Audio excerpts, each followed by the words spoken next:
অভিযোগ থাকে যে তার স্বামী তাকে ভালোবাসেন না, অনেক স্বামীর অভিযোগ থাকে যে তার স্ত্রী তাকে ভালোবাসেন না।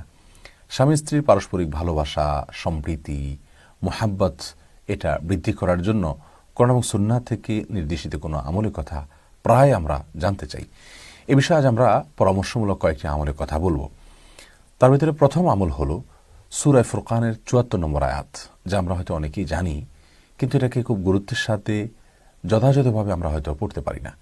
এই আমলটি আমরা যদি খুব বেশি করি, ইনশাআল্লাহ বিইذনিল্লাহ আল্লাহ সুবহানাহু ওয়া তাআলা আমাদেরকে এমন জীবনসঙ্গী দান করবেন যাকে দেখলে আমার চোখ জুড়ে যায়, আমার নয়ন জুড়ে যায় এবং চোখ শীতল হয়।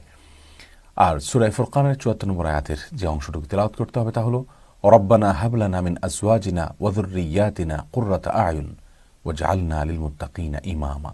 রব্বানা হাব লানা মিন আজওয়াজিনা ওয়া যুররিয়্যাতিনা কুররাতা আয়ুন, অর্থাৎ হে আমার রব, হে আমাদের রব, আপনি আমাদের সঙ্গী এবং